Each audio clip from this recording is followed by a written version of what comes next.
Hai guys, kalian pernah nggak sih penasaran kayak, gimana ya kalau misalnya kita mencium aroma? Kayak gimana sih prosesnya kok kita bisa mencium aroma? Nah, kalau kalian pernah nih, yuk kita belajar bareng. Nah, penciuman merupakan salah satu indera yang paling primitif untuk spesies manusia. Walaupun penciuman tidak terlalu penting untuk spesies manusia, penciuman sangatlah penting untuk kelangsungan hidup binatang atau spesies lain. Hal itu dikarenakan area korteks yang menjadi pusat penciuman pada spesies lain lebih besar dibanding manusia. Perbedaan luas korteks ini berakibat pada perbedaan sensitivitas indera penciuman di antara masing-masing spesies. Nah guys, walaupun indera penciuman pada manusia lebih primitif dibanding spesies lain, penciuman manusia lebih mampu merasakan banyak kualitas bau. Apakah kalian tahu bahwa orang normal diperkirakan dapat membedakan antara 10.000 sampai 40.000 bau yang berbeda? Gila nggak tuh guys? Coba bayangin, kalian bisa ingat sekitar 40.000 bau yang pernah kalian bauin. Seperti makanan, pakaian, parfum, dan lain-lain. Nah, dalam suatu penelitian, sejumlah subjek memakai pakaian yang serupa selama 24 jam tanpa mandi atau menggunakan deodoran.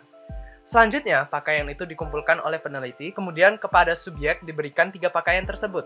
Satu pakaian sendiri, yang kedua adalah pakaian pria lain, dan yang ketiga adalah pakaian wanita lain.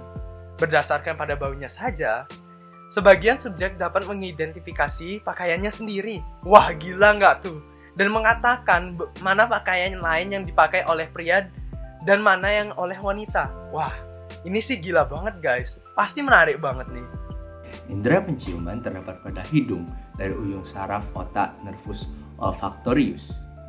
Serabut saraf ini timbul pada bagian atas lapisan dari hidung yang dikenal dengan sebutan olfaktori.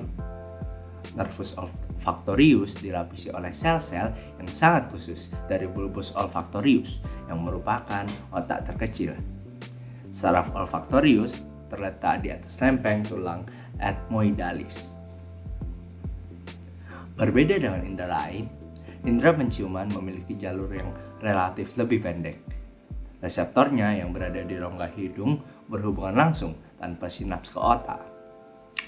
Selain itu, reseptor indera penciuman terpapar langsung dengan lingkungan tanpa adanya pelindung di depannya.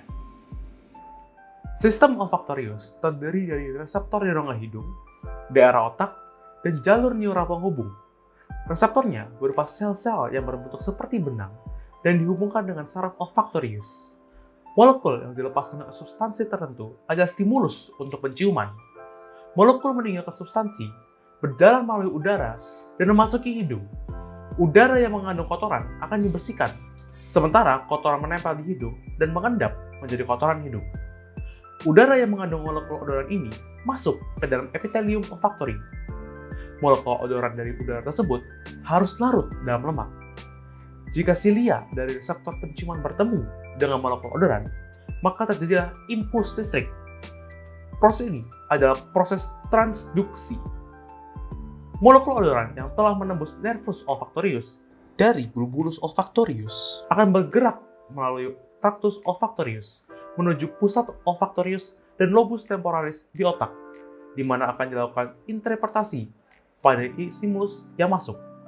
Setelah itulah, otak yang memproses ingatan akan bau tersebut, sehingga manusia dapat mengetahui dan dapat membau aroma tersebut. Namun, demikian kepekaan reseptor penciuman terhadap molekul odoran akan berkurang, bahkan mudah hilang bila selalu terpapar pada bau yang sama dalam waktu yang relatif lebih lama. Maka, jika kita simpulkan semua proses yang panjang tadi, secara simpel akan seperti ini.